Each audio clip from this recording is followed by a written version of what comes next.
The distinct characteristics and history of serif fonts can give people a feeling of elegance and confidence and trustworthy.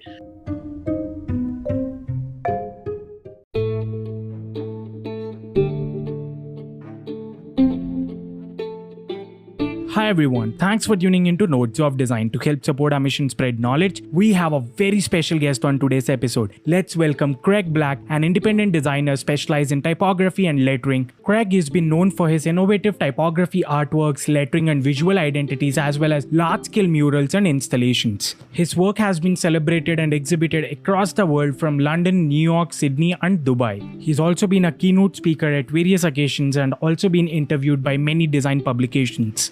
In this episode, Craig had shared wonderful insights on lettering, and we had discussed on how exactly lettering is different from typography and how do we narrate story via letters. The later part we discussed on what are the serif and sans-serif fonts and how do we creatively use them, and also Craig shared his process with us on how to combine all the insights to beautiful letters. Hope you guys enjoyed this episode, and on every Friday we release new episodes with different creative leaders from around the world to help you better understand different concepts related to design. So don't forget to tune in into Notes of Design every Friday. With that being said, happy designing everyone.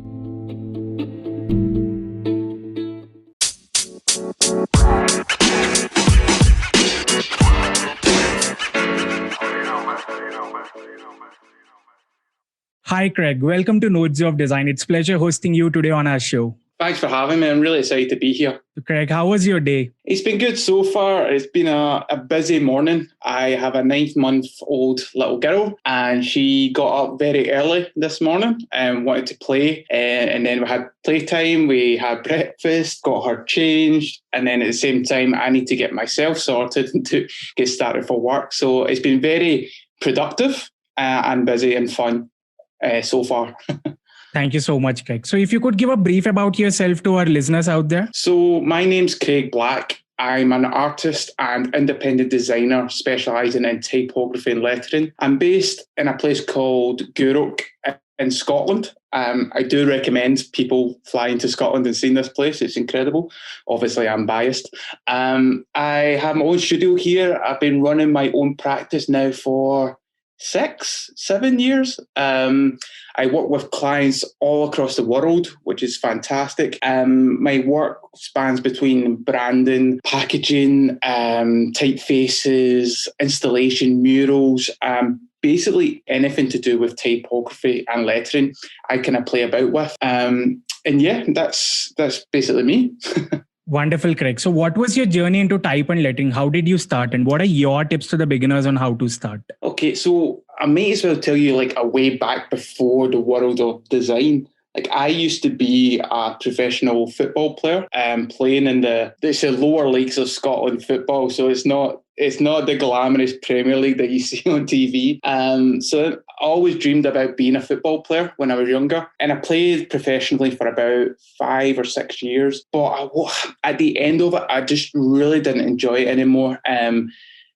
Football can become quite political and I just wasn't enjoying it. So I decided that total career change, which shocked a lot of people. Because I had offers to stay at the club, I had offers to move to other clubs and stuff, but I just didn't want to play football anymore. But during my time as a professional, I was also in high school and there was a special agreement between the high school and my football club that I would train in the morning with the football team and in the afternoon I would go study art and design in the afternoon. So I graduated with an art design award, if that's the best way to call it. And then 5 or 6 years later, didn't know what to do after football. I had no idea. And I bumped into my old art teacher and he basically recommended me to go speak to a lecturer who does graphic design at a college in Glasgow. And I had no idea what graphic design was, to be brutally honest. But I went for that interview and within I showcased my portfolio, which was 6 years old at that point, sketches from high school. But they seen something in that work to get me on the course. And it was the best thing that ever happened to me because instantly fell in love with graphic design. As soon as that first day, I can always remember the buzz. But that first day opened my eyes up to typography and lettering. And that was me consumed for the rest of my career, basically. So I studied for 3 years, leaving with a BA degree in Scotland from this college. But during that time, it was probably near the tail end of my degree that I started to really practice typography and lettering. And when I graduated, I studied in Glasgow, which was in Scotland, but I wanted to move to London because at the time I felt that I had to go to London to further my career and be around the best in the industry to kind of see my progression. All along, as much as I wanted to work with different agencies and get that experience, all along I knew what I wanted to become was basically an artist, an independent designer specialised in typography and lettering. Now, I know there's not any kind of specific full-time jobs to make that happen. So what I did was I worked at design agencies from your Monday to Friday, 9 to 5, say. And in the evenings, I started to practice on my own, self-taught typography and lettering, like every single night, even a couple hours a night, practice. And then the weekends, I would devote most of my weekends doing it. And I did that for about 2.5 years to 3 years, non-stop practicing. I mean, non-stop. And I didn't have any clients or anything at all. But over time, because of that, me practicing and sharing it online, I started to get a small amount of my own clients coming in, a small piece of work coming in. And then that really got the buzz going for me. And like I said, after 2.5 years of working in agencies, I decided to take the jump of starting my own business and own practice as a specialist in typography and lettering, and jumping in head first. Not knowing how to run a business and stuff like that was pretty crazy. However, I've managed to survive. I'm still standing now. And over the years, it's been repetitive practice and doing consistent work in the background in owning in on my craft. And fortunately, I've got to a level now where I am a specialist in this field, and brands and agencies across the world contact me to work on those kind of typographic and lettering projects. So the biggest piece of advice I could give to anyone who is wanting to do even typography and kind of lettering is just practice. Like, pencil and paper, sketch and sketch and sketch and sketch and sketch some more, because the more you practice, the more you get better at it. There's no shortcut to this. That's why I was saying 2.5 years for me was just total practice. No one knew who I was in the industry. No one knew who I was. And I was experimenting as well. Like, I was seeing how lettering would work on wood. I was painting on glass and I was doing it on walls. But the work back then was horrible. It was horrendous. But it all led me to this point now, to where I've been able to hone on my craft and my technical aspects and stuff like that as well. So there's no roundabout way but other than practice. And that's the best advice I could ever give anyone. Thank you so much, Craig. It was indeed a wonderful journey. Let's begin our episode today with lettering. So what exactly is lettering and how different is it from typography? So lettering is the art of drawing letters. With each letter, acts as its own little mini illustration, rather than simply like writing letters in print or cursive style or with a continuous stroke. Like, the thing with lettering is that each individual letter can be a part of its own art form, and that is quite cool within a composition. Now, typography is slightly different in the sense of it's a repeated system of letters. So it's the style and appearance on what you see on printed material, and it's the art of arranging type as well. It's not a specific style, say, or creating letters and words, but more the arrangement of those letters come together in a system. So they are different, but there can be slight crossovers. For instance, is doing illustrated typography, where, say, you have an arrangement of words used by a font, for instance, and someone asked me to make that more decorative, so I would illustrate on top of those letter forms. So there is slight crossovers, but there is a distinct difference between lettering and typography. Thank you so much, Craig. So how do you narrate a story via letters? Well, it depends on what the brief is and what the kind of objective that you're trying to get across. So a lot of work that I do is kind of word marks. So for a specific brand or what there would be. So for instance, if a brand wanted to be quite serious, so one thing you could do is add serifs to it.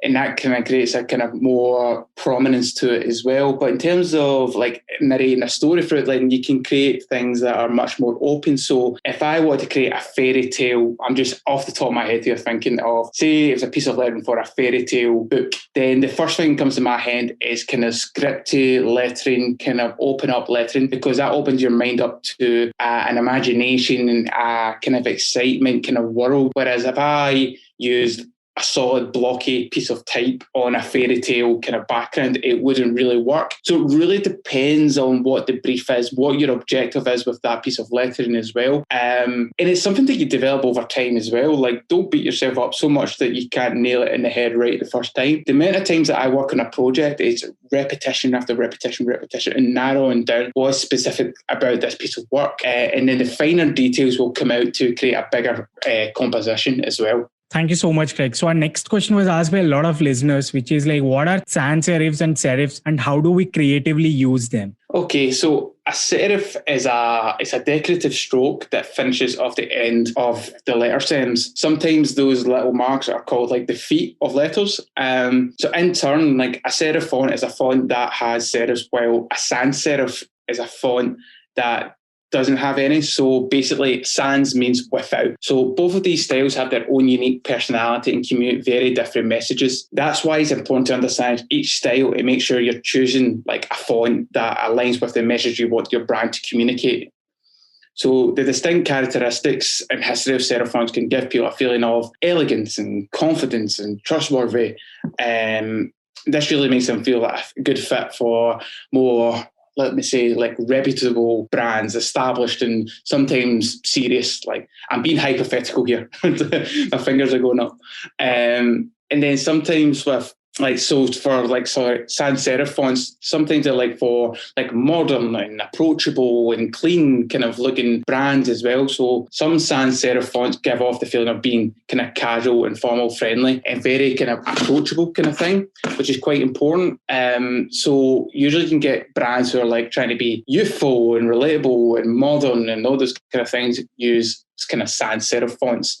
So that's my kind of way of expressing sans-serif and serif fonts. Thank you, Craig. So what are your favorite one sans-serif font and one serif font? Oh, it put me right on the spot here. My best sans-serif font would be Gotham. I really love Gotham. And my favourite one just now is a font that I've actually created for a serif font is FS Renaissance. And that was a collaboration with Monotype, which you could purchase on myfonts.com. So you can also view it on my website as well. You'll find it on there, but it's called FS Renaissance. So a little plug in there for a piece of work that I've done. Wonderful, Craig. So if you could please share with us your process and how do you combine all these insights and turn them into beautiful letters? As I mentioned before, like whenever I start any piece of lettering, any piece of work, it always is pencil and paper, always sketching, always kind of getting the bones of the lettering work on the paper, that is. And then I just build from there. So it's been multiple iterations on paper and pencil. And then from there, I don't want to say totally traditional, but I use what do you call it, light bed? I've totally forgot the name of it. I'm actually looking at it. Basically a light source to put on a piece of paper and trace on top. I've totally forgot the name of it. And basically what I do is I outline the lettering design in pen. So I finesse it over time using my pen, over the pen mark. And then from that, say the lettering design has to be in a vector. So this is a process. This is actually, I recently completed a project for the Washington Post magazine. It was a lettering word mark. So the process for that was pencil, like I just said, and then pen. And then I took that pen design into Photoshop, scanned, and then I took it into Illustrator. And then from Illustrator, I created that into a vector design. So it was patience. It's a bit time consuming, but it's my process of getting that done. Nowadays, though, technology is so advanced, and you'll see on Instagram and all those kind of things that people can straight on the iPad Pros and design it right away, which is fantastic and it's incredible. But for me, I'm always pencil and paper. And there's nothing wrong with that. Maybe I'm a bit slower than the iPad masters of the world, but it doesn't make a difference in terms of the final quality distinguish of the piece of work. And it's my process. And one thing about process as well is like every single lettering artist has a different way of doing things and a different process. So yes, you can follow my kind of guidelines of what I'm doing, but you will find your own path as well. And that's okay. So find what's best for you while finding your own process. Thank you so much, Craig. So, what are the things that young artists should avoid while learning to letter? One major piece of advice that is, don't go directly onto the computer right away when doing any kind of lettering work. The amount of times I see students who just think, oh, I want to create a vector design in lettering, like the best place to start is always the pencil and paper, always, and that's your best tool. You don't need a fancy pencil either. Just your normal standard HB pencil will always do the trick. And then just consistently practicing and practicing and practicing, because it's much easier to get down an idea from your head or the structure of a letter form using pencil and paper. It's actually much quicker than going on a computer and trying to do it. And the more that you do that, your process will get quicker and you'll be much more efficient in the way that you do stuff. So my best piece of advice is don't go directly onto a computer and go to pencil and paper first. Absolutely. Thank you so much, Craig. So could you please share with us how does your typical day look like or any interesting stories? Okay, so as I mentioned before, I have a 9-month-old little girl.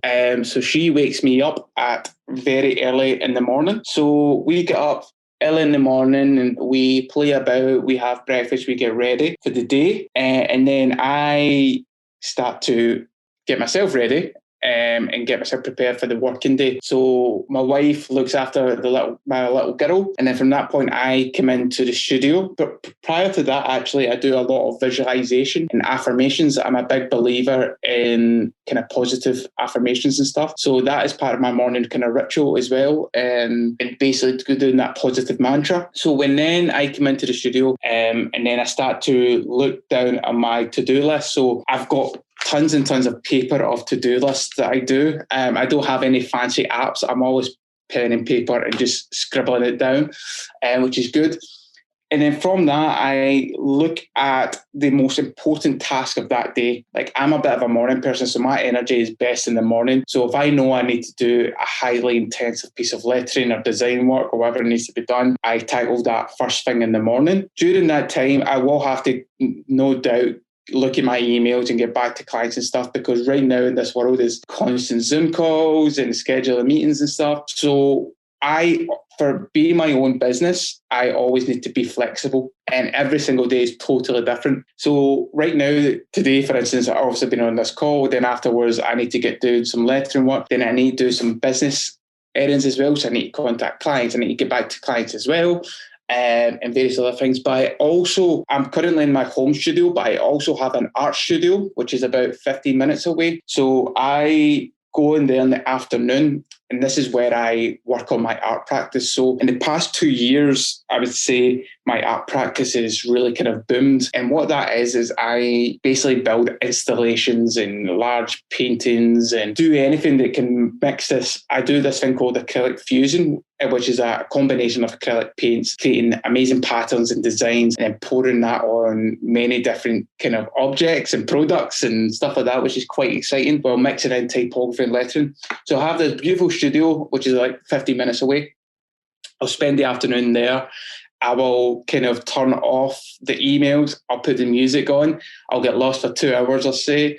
And then in that time, my wife and my daughter walk from our home up to the studio to see me. And then I finish about 4:30, 5 maybe, depending. We come home and we have dinner together. I play about with the wee ones, spend family time, and spend time with my wife in the evening. And then before you know it, it's bed and it's straight to the next day. But one thing I want to stress as well, like, I don't work late in the evenings anymore. I don't do that. Like, when I first started my business, it was relentless, as you can imagine. I'm sure there's many business owners who are out there right now, plenty of people who are hustling the full-time job and the side projects at the evenings, and that's great. And I've done it all in the beginning. But for me, my priorities have changed now that I have a little girl. But one thing I do want to say is, like, the past 6 years of doing all that hard work has led to this moment that I can now take my evenings off and stuff like that as well. So everything happens for a reason, but then it's all about enjoying those moments as well. Don't ever forget about looking after yourself and looking after your family as well. Design and art and all those kind of things is fantastic, and it can consume our lives totally.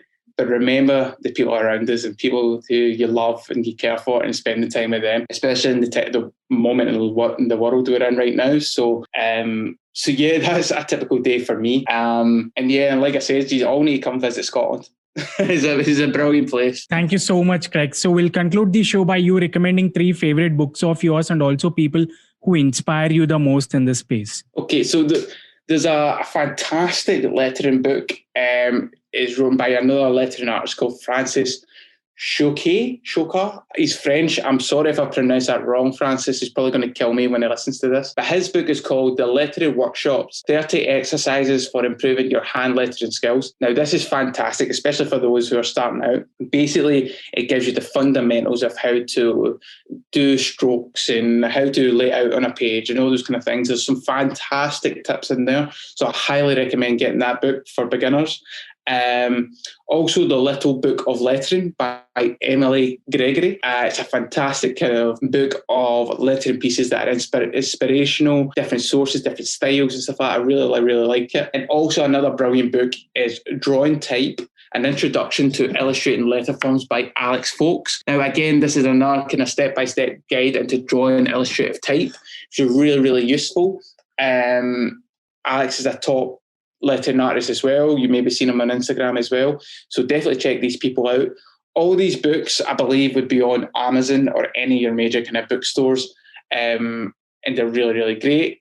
Now, 3 people who inspire me in this industry is one guy who got me inspired at the very beginning of my career is a guy called Tirsa, who is a French lettering artist. He's based in Paris, and he does this incredible piece of lettering work. And every year, every piece of project he does is outstanding and it's better than before. And he really inspired me and made me aware that you can have a career as an independent lettering artist. So I highly recommend checking out him. Gemma O'Brien is a fantastic kind of lettering mural painter from Australia. She's an amazing artist as well. She's done stunning pieces of work, highly detailed stuff over the years. I'm sure you've maybe heard of her. And then there's a guy called Dan Forster, who British lettering artist who's incredible, absolutely brilliant. Like Dan's a very good friend of mine, and every time I see a piece of work, it blows me away. And I love seeing what he does. I love how he pushes the boundaries of his work.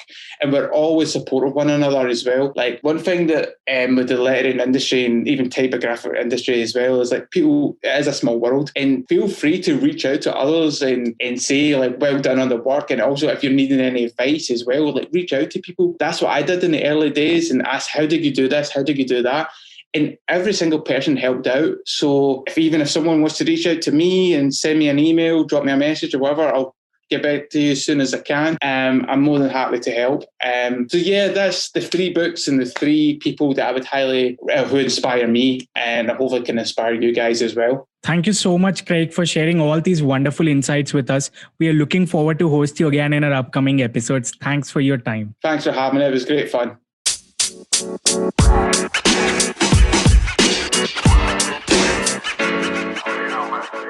You know, man.